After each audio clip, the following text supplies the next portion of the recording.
There are some cases where, from the very first look at the crime scene, everything appears to have been laid out so neatly that investigators believe it'll take only a few days to close the file. But behind it all lies a twist, one that even the most seasoned detectives can't explain. Today, we're reopening the case of a self-made billionaire who spent most of his life working toward a home by the sea, only to die inside that very home, just hours after celebrating its completion at a housewarming party. This case involves a wife of 35 years, a mistress of Chinese descent who kept recordings of the threats she was receiving, a private investigator, a surveillance system that mysteriously went dark at the most critical moment, and a drinking glass that went unnoticed for years until it turned the entire case upside down. Our story begins on the morning of March 24th, 2015. Old Fort Bay lies west of Nassau in the Bahamas, on a peninsula surrounded by the sea on 3 sides. It's a gated community for the wealthy, complete with a marina, a golf course, and a private members-only beach club. Access to the community is tightly restricted. Every gate is guarded around the clock, and every person and vehicle entering or leaving must have authorization and be recorded in a logbook. In other words, the residents pay an enormous amount of money for the peace of mind that no one can enter their homes without permission. That morning, a gardener arrived for his regularly scheduled work at Lot 53, a villa standing directly along the shoreline. He unlocked the front door with his key and stepped inside just as he did every other morning. But as he approached the kitchen, he suddenly stopped. There was a distinct smell in the air, a strong metallic odor that anyone who's encountered it once would recognize immediately. Moments later, he saw the homeowner lying face down on the marble floor, surrounded by a large pool of dark red blood that had already begun to clot in patches. The man on the floor was 59-year-old Phillip Vasyli, a businessman who owned a well-known functional footwear brand, and the villa itself, which had been completed only 1 day earlier. Bahamian police received the report at around 8 o'clock that morning and arrived shortly afterward. The initial examination gave investigators their first crucial time estimate. Based on the condition of the body, forensic investigators determined that the victim had been dead for at least 7 hours, placing the time of death at approximately 1 a.m. or earlier on March 24th. When police compared that estimate with the events of the previous evening, they were confronted with one simple but deeply troubling fact. The last person known to have remained inside the house with him was his wife, 54-year-old Donna Vasyli. From the very first day, she became a central focus of the investigation. At the same time, police began examining every aspect of the community's tightly controlled security system. Because if an outsider had broken in, this was the kind of place where that person would almost certainly have left a trace. In his official statement, the night shift security guard said that throughout his patrol, he hadn't seen any strangers or unusual vehicles entering or leaving the area. Nor had he heard an argument or any other unusual sound coming from the villa. The portions of the community's surveillance footage that could be accessed also showed no significant signs of anything out of the ordinary. Given the restricted entry points and the presence of guards around the clock, investigators weighed the theory that an unknown intruder had entered, committed the crime, and escaped, against the evidence collected at the scene. And the crime scene offered a deeply uncomfortable answer to that theory. Every door and window was intact, no signs of forced entry or tampering. The belongings inside the house were orderly and undisturbed. Jewelry, cash, and other valuables remained exactly where they had been left, with no indication that anything had been searched through or taken. There were also no signs that anyone had rummaged through the house looking for something. This meant that if a stranger truly had entered the villa, that person had walked past an unknown fortune in valuables to take only one thing: the homeowner's life. For that reason, the investigation gradually narrowed toward those who had a close relationship with the victim and could enter the house without raising suspicion. The forensic examination later added several crucial details. The fatal wound was on the left side of the neck, a deep cut measuring approximately 14 centimeters that severed both an artery and a vein, causing rapid and severe blood loss. The weapon was found on the floor near the passage connecting the covered veranda to the interior of the house. It was a kitchen knife, belonging to the family. Police documented the origin and location of the weapon, submitted it for forensic analysis, and preserved it for later comparison. This detail mattered, because a killer who arrives carrying a weapon from outside and a killer who reaches for a knife already sitting in the kitchen represent two entirely different profiles, and often point to two very different motives. The bloodstains told the rest of the story. Based on the way they were distributed, crime scene reconstruction experts concluded that the attack most likely began in the covered veranda area, after which the wounded victim moved back inside the house. Along the path from the veranda to the kitchen were intermittent trails of blood, drag marks, and bloodied footprints, showing that Phillip had continued trying to move despite suffering severe blood loss. Eventually, he collapsed on the kitchen floor. Lying nearby was a telephone. He had tried to reach it, but he never managed to make a call. Everything came down to a single question. During those early hours before dawn, who was still inside the house? To understand why a man died inside the very home he'd spent his entire life working toward, we have to go back to a time when he had nothing. Phillip Vasyli wasn't born into wealth. He grew up in the suburbs of Sydney in an ordinary household, and as a young man, he devoted much of his time to martial arts, becoming a 3-time New South Wales state karate champion. His years of training left him with 3 qualities that would remain with him for the rest of his life: discipline, toughness, and a determination never to be defeated by anyone. After studying medicine and becoming a podiatrist, he opened his own clinic in Sydney in 1979. The work provided a steady income, but the distance between financial stability and true wealth was still enormous. Donna entered his life during this period. 5 years younger than Phillip and also from Sydney, she worked as a dental technician in her early years. Their life together was simple then, nowhere close to luxurious, with no villas or yachts anywhere in sight. They met, fell in love, and married under those circumstances. Not long after the wedding, Donna gave birth to a son and a daughter. She then left her job entirely to become a full-time homemaker, devoting herself to the children, the family, and supporting her husband's career. And Phillip truly did rise. During his years in practice, he treated countless patients with foot problems every day, and he soon recognized a reality in the Australian market at the time. Many types of orthotic insoles could only be purchased with a prescription. The process was complicated, the cost was high, and many people simply gave up after hearing what was involved, choosing instead to live with the pain. Their problem wasn't that they didn't need treatment, it was that they couldn't afford it and didn't have the patience to wait. Phillip saw that gap and decided to fill it. Drawing on the experience he'd gained as a young man working on the production line at a skateboard factory, along with his medical knowledge of the foot, he began developing an orthotic device that would be medically sound, but available without a prescription. The process didn't succeed immediately. It became a long series of experiments, failures, and constant adjustments, until he finally produced something ready for the market. The technology later generated income through patents, and that became the turning point of his life. Money began flowing in quickly, and his ambitions grew with it. He no longer wanted a larger clinic. He wanted to build an entire business operation. In 1991, he launched OrthoHeal, the first medical-grade orthotic insole that consumers could purchase without a prescription. From OrthoHeal, he built an entire organization under the name Vasyli International. Its central strength was a support system designed by a podiatrist himself, combining medical function with a product that still looked normal enough to be worn in public. The market responded quickly, and Phillip's name began appearing frequently in business publications. It wasn't until late 2013, just over a year before his death, that the company consolidated its consumer brands under the single name many people recognize today, Vionic. As his fortune grew, his lifestyle changed with it.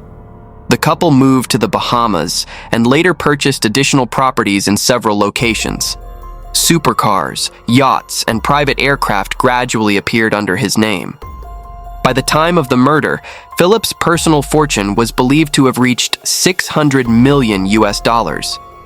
But it was during this same period that changes within the marriage began to surface. Old friends said that the wealthy Phillip had become a completely different man from the one they'd known during his years in the clinic. He once openly made a remark that many people still remembered, saying, in essence, that he only needed to work for 5 minutes each day and could spend the rest of his time enjoying himself.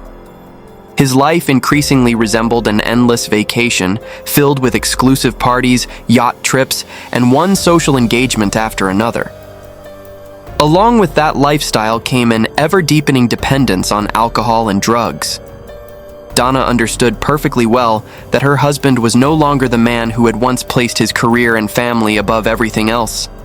Yet she continued keeping the family running, and in the eyes of outsiders, she remained the perfect example of the devoted wife standing behind a successful man.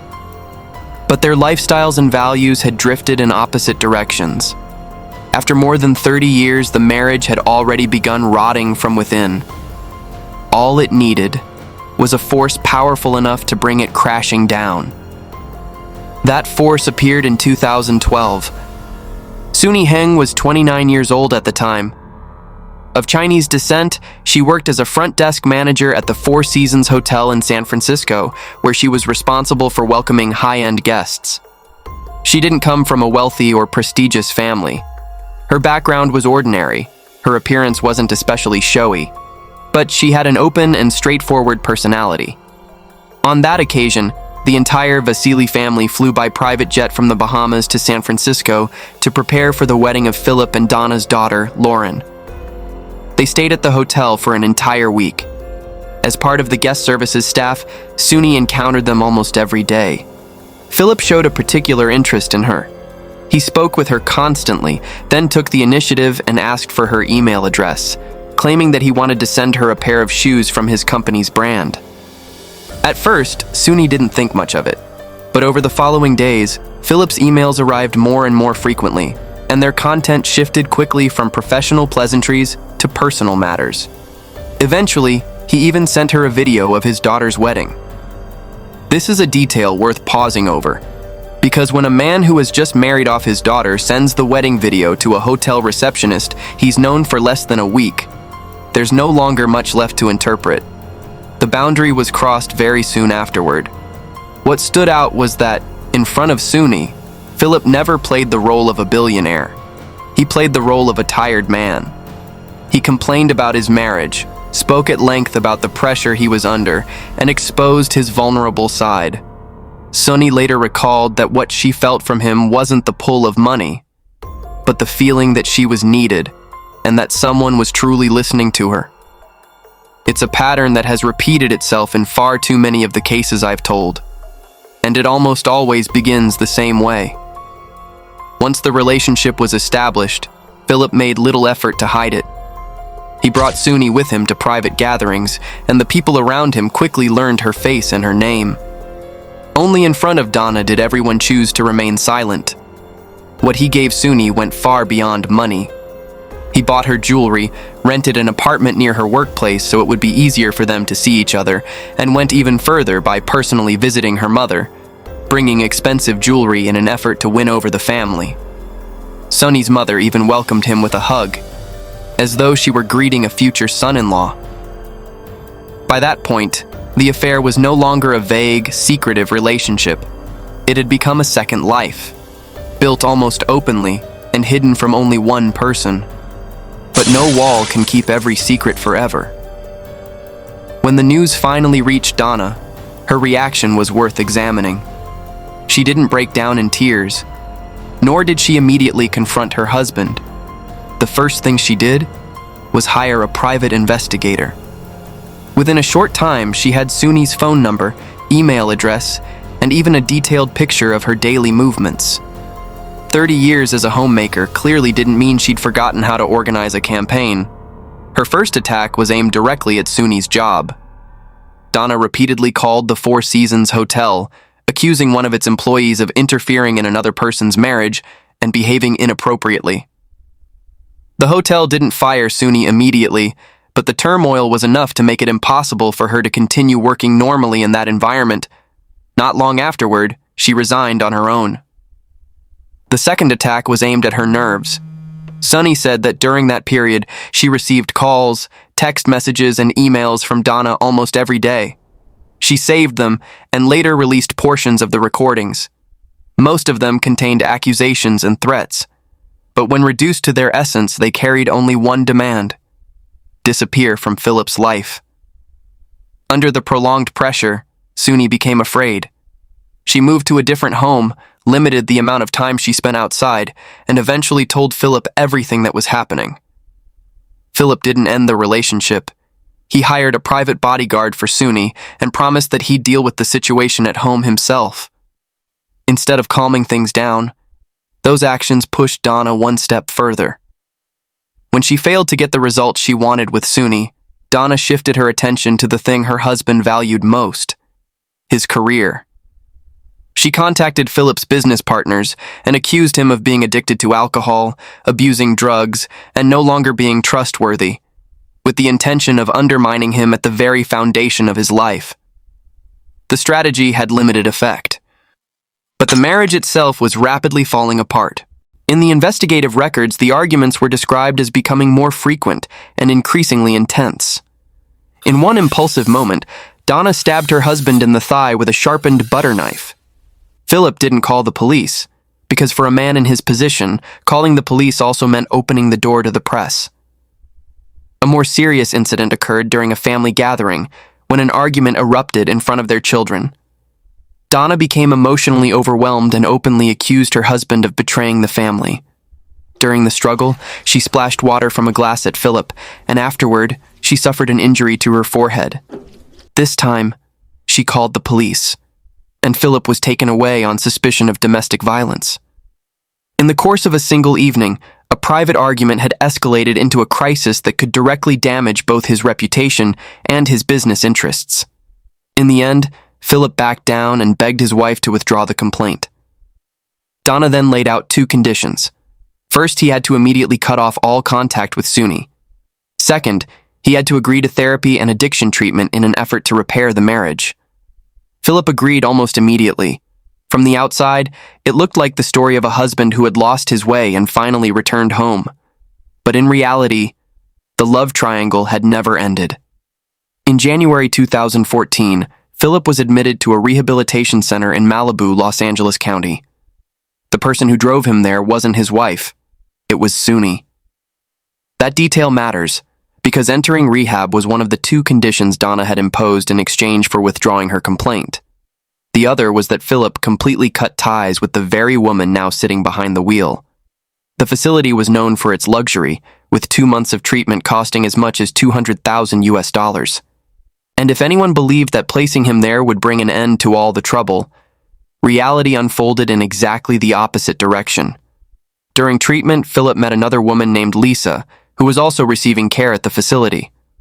After leaving the center, he moved directly to Miami and began living with her. Their relationship escalated rapidly, from relying on each other through a difficult period to living as husband and wife, even wearing wedding rings. According to what she later told the Australian media, Phillip threw his old wedding ring into the sea, as though declaring that he was severing all ties with the past. And everything that had once been directed at Sunny was immediately redirected toward Lisa. She changed her phone number 3 times, and Donna tracked down all 3. And here lies the most ironic detail in the entire case file. On the night before he was killed, Phillip was still on a video call with Lisa. During that call, he joked with his newborn grandchild, then suggested that the two of them should also have a baby. A 59-year-old man who had just completed the most beautiful home of his life, who had just become a grandfather, was discussing having another child with his mistress, and believed that a new chapter of his life had only just begun. That call took place on the evening of March 23rd. By 8 o'clock the next morning, the gardener had pushed open the door and found a pool of blood on the kitchen floor. 5 days after the murder, Bahamian police formally arrested Donna Vasyli on charges of killing her husband and held her without bail. Public opinion was almost entirely united. But to understand where this case became complicated, We have to go back a few days." At that point in his life, Phillip was living through what he himself considered a period of complete fulfillment. He wasn't afraid to enjoy his wealth, and he wasn't afraid to display it, filling social media with images of blue seas, yachts cutting through the waves, and views from the window of his private plane. For years, he had carried one obsession. He was determined to build a home by the sea that truly belonged to him. After gaining everything else, he purchased a parcel of land beside a private beach in Old Fort Bay on New Providence Island. He then became personally involved in nearly every stage of the design and construction process, from the flow of movement through the house and the choice of materials to the landscaping and interior layout. There were many rumors about the amount of money poured into the project, including one article claiming that the costs associated with design and construction management alone had reached approximately $2 million per month.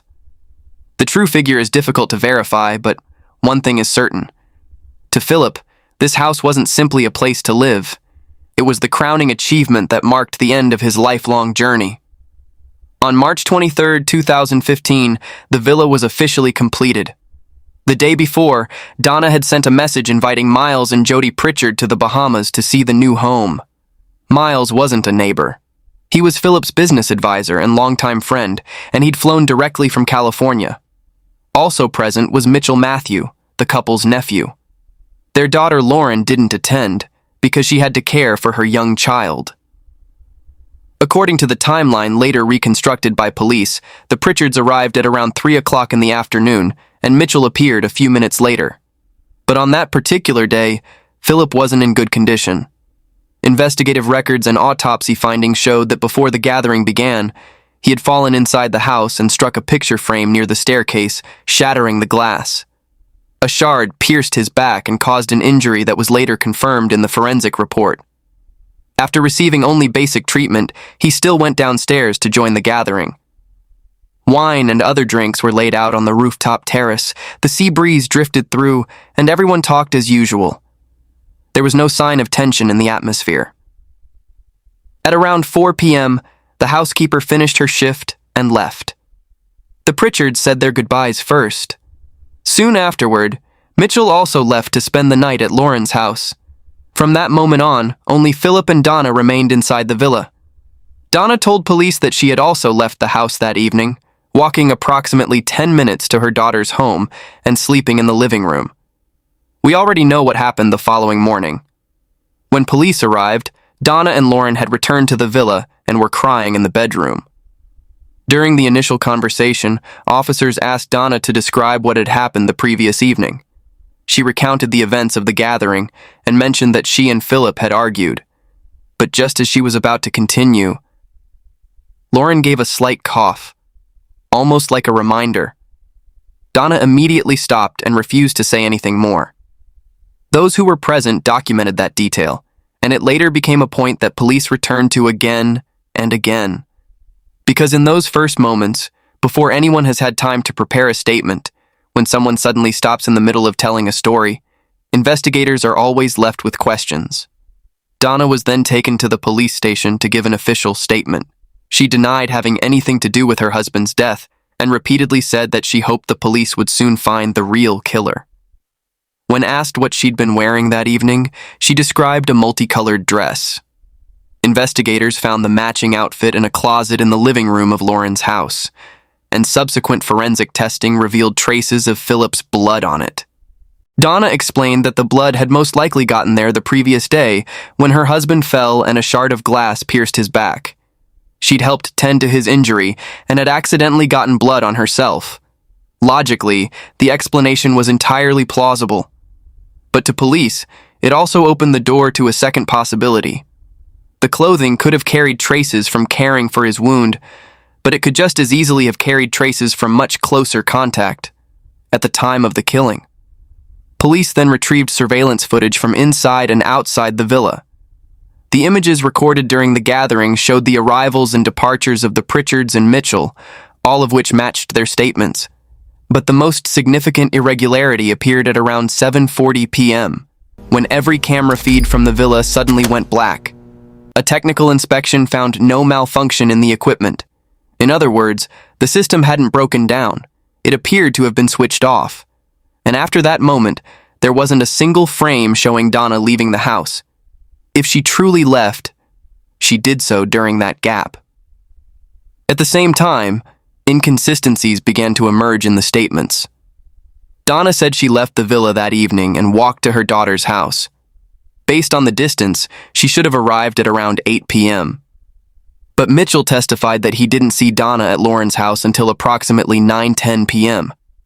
Donna explained that when she arrived, she went straight into the living room to rest and didn't encounter anyone along the way, which was why some time passed before Mitchell saw her. Taken on its own, that explanation was plausible. But when investigators compared it with the gap in the surveillance footage, the question changed completely. Why did every crucial moment of that night fall within a period when no one could see what was happening? Even at this point, the evidence in the hands of police didn't form a complete, unbroken chain. There were no eyewitnesses, no clear evidence that an intruder had entered from outside. And the key pieces of physical evidence lacked the decisive marker needed to tie Donna directly to the killing. But her account of her movements, her reaction in those first moments, the blood on her clothing, and the sudden shutdown of the surveillance system at the most critical time, all of those lines overlapped, binding her into the same web as that missing stretch of time. On October 10th, 2015, the trial court delivered its verdict. Donna Vasyli was convicted of murder and sentenced to 20 years in prison. The atmosphere in the courtroom was heavy on the day Donna was found guilty, but for her legal team, that sentence wasn't the end. It was the beginning of another battle. After the first trial, Donna quickly replaced her attorneys with a stronger criminal defense team. They reviewed the entire case file from the beginning, and what they found could be summarized in a single sentence. The conviction rested more heavily on inference than on direct evidence. There had been no eyewitness at the scene, no surveillance footage capable of reconstructing the most important moment, and no blood evidence connecting her to the act of killing itself. Most importantly, Donna's DNA and fingerprints weren't found on the murder weapon. The court had concluded that she was the person holding the knife, yet the knife itself said nothing about her. For the defense, that was far too large a gap to ignore. The appeal process began immediately afterward. On May 25, 2017, the appellate court issued a pivotal ruling, overturning the original conviction and sending the case back for a new trial. The court was very clear. The way the first trial had interpreted the chain of evidence still contained uncertainties and hadn't eliminated reasonable doubt. Donna was therefore released on bail, but under extremely strict conditions, including a $250,000 bond, electronic monitoring, weekly reporting, and a prohibition against leaving the country. As the retrial approached, investigators didn't simply repeat their original argument. Instead, they focused on clarifying the missing period from that night. They brought in a forensic crime scene expert to conduct a systematic reconstruction, beginning again with the condition of the body, the distribution of the bloodstains, the position of the knife, and the entire crime scene environment. Gradually, the conclusions began to converge around several key points. First, Phillip's body showed none of the typical defensive wounds seen when a victim tries to protect himself.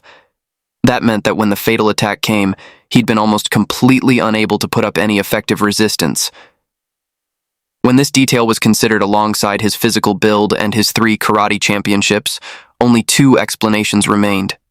Either the attack was so sudden that he had no time to react, or the person holding the knife was someone he never believed he needed to fear. Second, forensic experts believed that after the wound was inflicted, it was Phillip himself who instinctively pulled the knife out of his own neck, causing blood to spray onto the sunshade above the outdoor dining area on the veranda. The fingerprints found on the knife handle belonged to Phillip.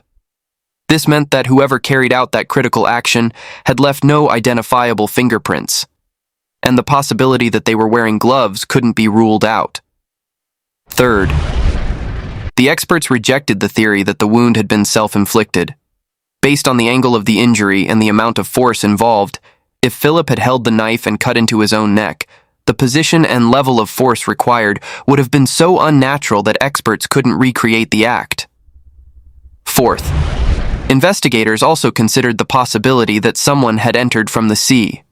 The villa did stand directly along the shoreline, but anyone walking from the water's edge all the way into the kitchen would have left behind something distinctive, such as sand or streaks of water on the floor.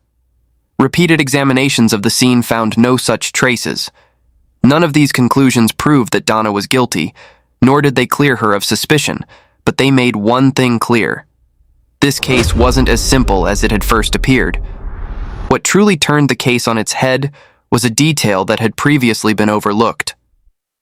On a blue drinking glass found in the dining room, investigators discovered the DNA of an unidentified man.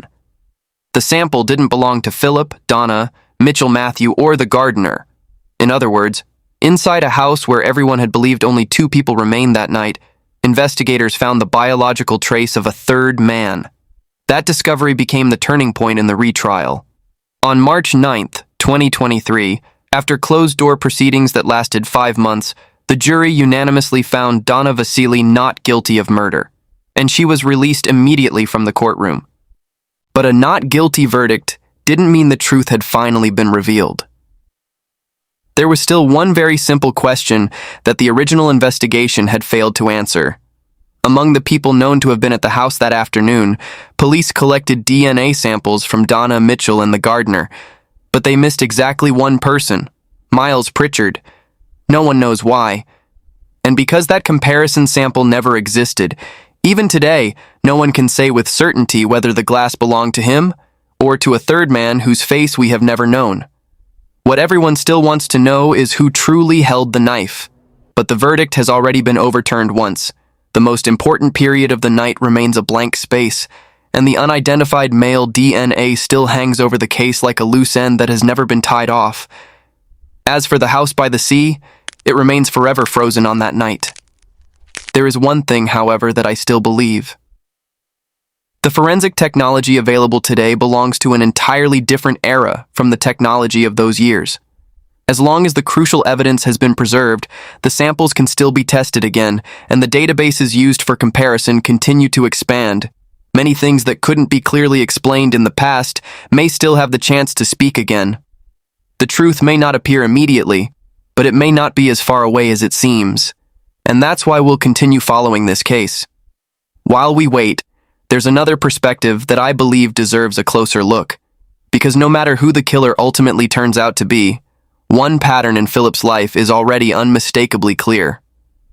How a wealthy, middle-aged man gradually pushed his marriage, his family, and even the boundaries of his own safety into dangerous territory. So why would a man like Phillip, with money, status, and more choices than he could ever use, throw himself into a new relationship so deeply that he nearly lost control? The answer may lie in what his wife represented. She stood for order, responsibility, and the entire shared history of their journey from nothing to success. That relationship was stable, but it constantly reminded him of who he was, what he owed, and what responsibilities he was expected to carry. The new relationship, by contrast, didn't offer deeper understanding.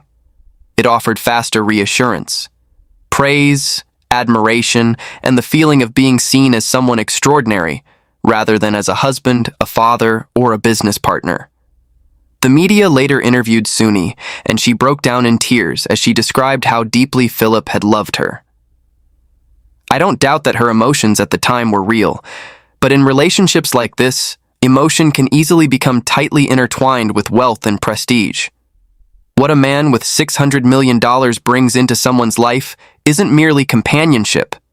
He also brings status, privilege, and an entire lifestyle built around indulgence.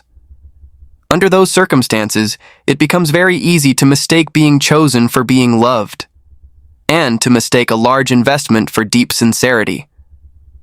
Consider the same story from the opposite direction.